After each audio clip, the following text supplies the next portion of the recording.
Over the last 5 years, the cost of power generated by solar panels and wind farms has collapsed. Today, a solar panel is 80% less expensive than it was 5 years ago, but it's twice as efficient. Subsidies for such renewable power systems are being withdrawn all around the world, and the power produced by them is approaching grid parity. For these reasons, you may think that the battle for the renewable revolution has been won, but there are still some problems that remain to be solved. The major problem with renewable power from solar and wind sources is that it is intermittent. At night there is no solar power to be captured, and when the wind does not blow, there is no energy to be converted by wind turbines. Think of renewable power as low-density energy farming, whilst fossil fuels can be thought of as high-density energy mining. Today, energy mining works best. To change this, the first problem to be solved is how to store the energy produced by wind and solar farms. If we could store energy produced in times of abundance, it could be used to cover the gaps when renewable systems aren't producing. But our current generation of batteries are still basic and expensive. Bill Gates said in 2011 that if all the conventional batteries that exist in the world were linked together and attached to the world's grids, they would provide the world with power for only 10 minutes. But in the same tweet, he hinted at new battery technologies to come. Of course, there are other ways of storing excess power produced by intermittent renewables. When local topography allows, water or heavy weights can be pumped or lifted up mountainsides to be released when required and so generate more electricity. Water can also be pumped underground to gain heat and thus retain energy. But these storage methods are expensive and limited in application, which brings us back to batteries. In March 2016, there was a very exciting announcement from a US government agency called ARPA-E. The E stands for energy.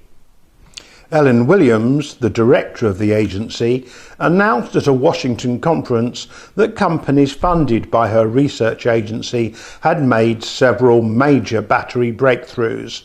In fact, she described the development as the holy grail of battery design. These new batteries are said to be able to store power on a scale suitable for hooking up to the main electricity grid, and to do so economically. Once again, that sounds like job done, but Dr. Williams declined to give any further details about the new batteries, other than saying that they involve new chemistries and they'll soon be reaching the market. We are now on the cusp of solving the storage problem for renewable power. In addition to breakthroughs being made by US government-funded researchers, great progress is also being made in the commercial and academic sectors. Billionaire entrepreneur Elon Musk of PayPal, Tesla and SpaceX fame is already building Powerwall batteries which allow homes to store renewable power. He has also built the world's largest battery factory in Nevada to produce batteries for storing renewable power. And in Cambridge in the UK, a quiet announcement made at the end of 2015 generated huge excitement.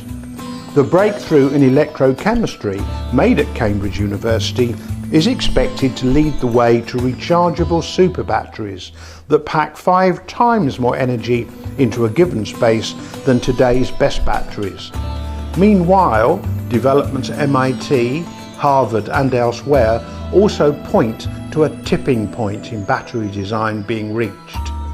I think it's fair to say that by 2020, the problem of how to store excess renewable energy will have been solved. Which still leaves us with a couple of problems still to be solved. The first is that our electricity grid distribution systems have got to be redesigned. They were designed just to distribute power from centralised power stations. Now they have to accept power from many different renewable sources, many different points of input. This can be done, but it will take government intervention. The second problem is that of the vested interests in fossil fuels. Fracking technology is reducing the price of fossil fuels whilst uncovering new accessible deposits. This is not going to stop, so it will take government intervention and aggressive investment to promote renewable energy technology. But I think we're now at a tipping point.